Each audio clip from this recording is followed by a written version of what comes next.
So I was on the Instagrams the other day, and if you want to freak yourself out, I know everybody's talking about screen time and limiting screen time and blah, blah, blah, blah, blah.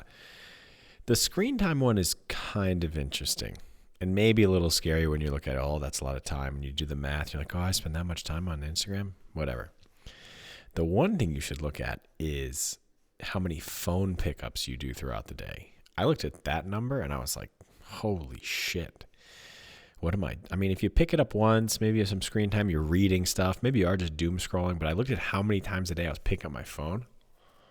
I don't think there's anything else I do more than that. I don't know if I take more breaths than times I pick up my phone. That was motivating. That freaked you out. It's cool to see all that data, though. I was more excited to pick up my phone next time to see how many phone pickups I had. Anyway, on Instagram, saw this video.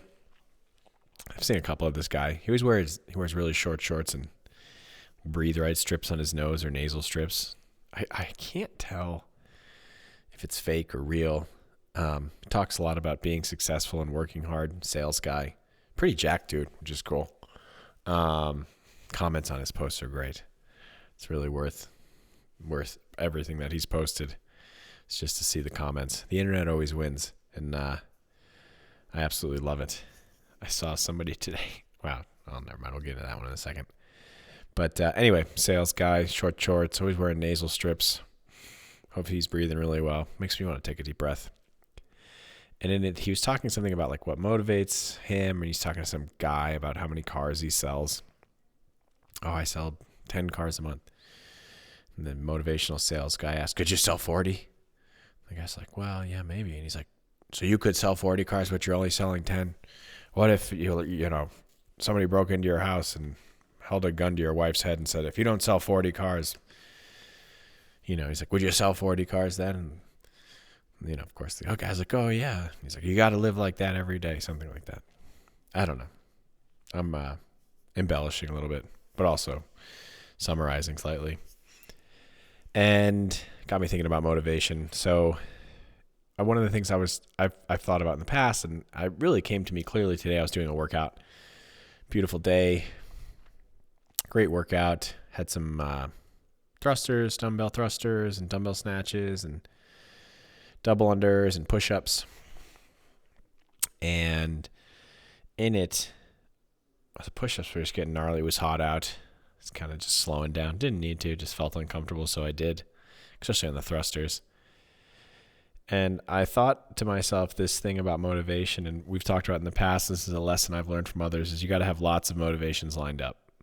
It can't just be this one thing. And, well, I shouldn't say that. I think sometimes it can be one thing, because there are times in life when you're really obsessed with that one thing, and that one thing will carry you a long time and through a lot. But life is bigger than you and throws challenges at you never saw coming. So it's good to have, more arrows in the quiver. So you're having multiple motivations. And one of the things we talked about once I was doing a class at CrossFit Mafia. It was like a prep for like the open competition. And, one of the things we talked a lot about, people are always asking, like, how do I get mentally tougher? And one of the things we talked about there was like having a plan. Like sometimes like having a plan, and then what you do when that plan, encounters friction or the plan changes.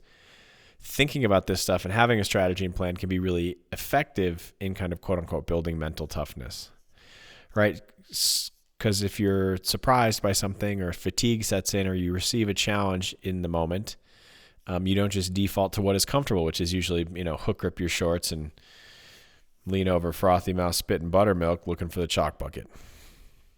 You can rely on that plan. And then didn't really talk a lot about like self-talk or mental toughness or blah, blah, blah. One thing I was thinking about today was this neat little, I don't know if it's a mantra, but it's called could you, would you?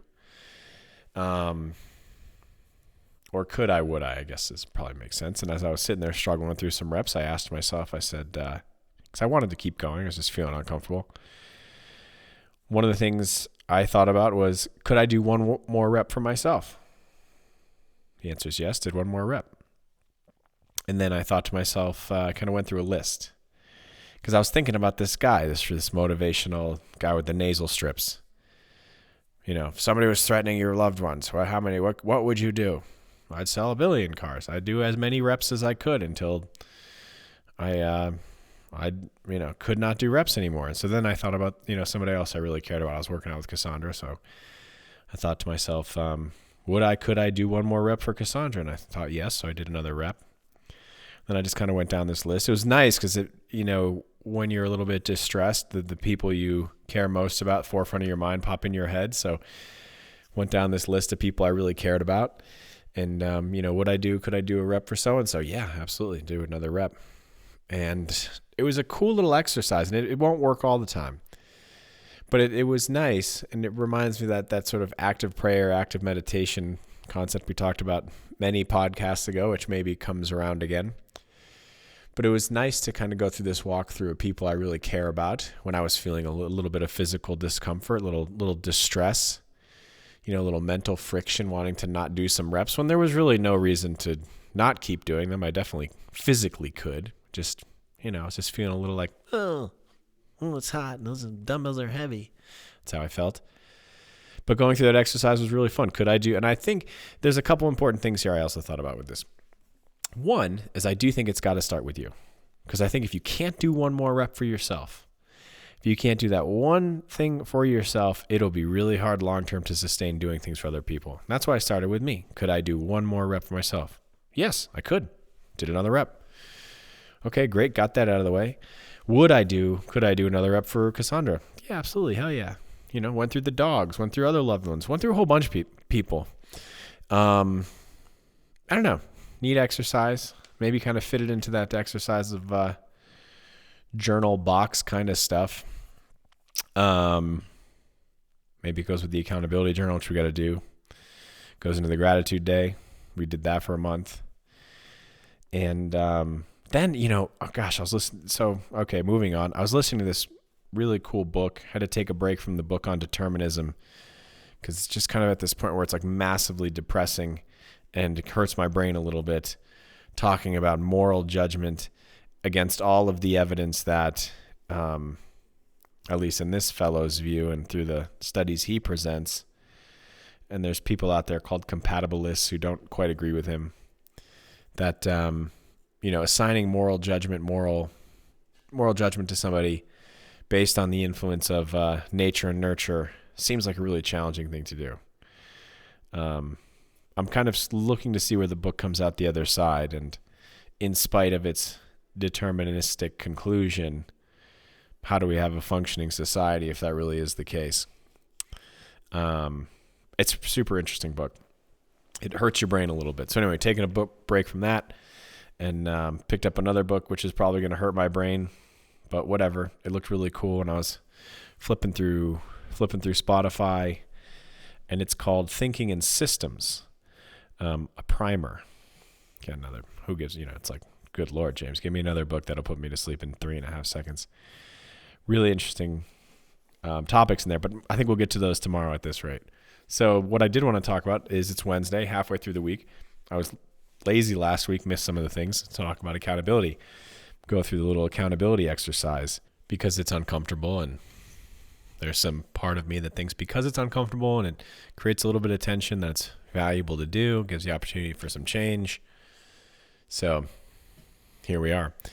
But recently I traveled a little bit and had a really nice time traveling and coming back.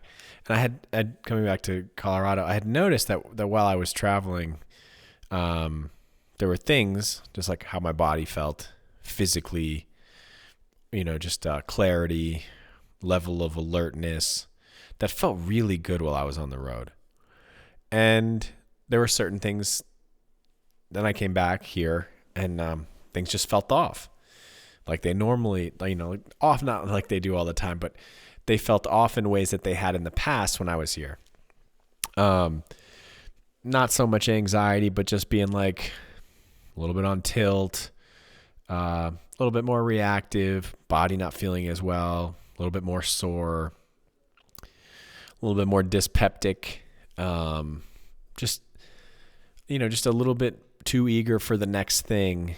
And it's like environmental stuff and food stuff. And so while I'm out here and I'm thinking, oh man, it's just like being back in Colorado again. And, it's like I've had really bad allergies out here. And so that's an issue. And the dry air really bothers me. And, the pace of work is getting to me, or, whatever. I just had this long list of external things that I was pointing at for why I wasn't feeling as good as I felt, in that brief period of time that I was traveling. And I talked about this a little bit, while I was traveling, I had this really cool opportunity to have things that were, I don't know, there was just not necessarily less to do, but there were just less distractions. And I had just a lot more time to focus on less things. And that was valuable. And I was just sort of doing what was essential to thrive in that environment. Eating well, sleep schedule was pretty normal. Caffeine intake was about the same as it is out here. The food quality was definitely different than when I come back here. I am, snack till you drop kind of guy. And so, being back out here, pointing out all these external things, and I was talking to Cassandra the other day, and I said, I really want to pay attention to what is it that I have to do to live out here well. I just don't feel like I'm doing a good job for myself of living well out here. And, I could point at, it's so easy to point at and be like, well, because, while I was traveling, I didn't have access to all the food and snacks I have in the house. Well, while I was traveling, I didn't, I was sort of, it necessitated me focusing on less. Like I said, this long list of stuff where it's just like, it's so easy to just point at these other things. And you stop and you think, okay, well, what's going on here? Yeah, that's true. You're traveling. There were less distractions, like physically less distractions. Worse internet, hard to get distracted on the internet. Less reason to be on the internet, jumping on social media. Had to be really diligent about podcast time or any posting time that I did. Didn't have really time to waste on all this other stuff because it was such a pain in the ass to wait for this shitty, slow internet to do its thing. Well, eating better. Well, I had less choices, and the food that was, and it was good quality food. I didn't have the distraction of snacks. That definitely makes it easier to adhere to those good behaviors. That being said, ultimately, I feel like that's up to me.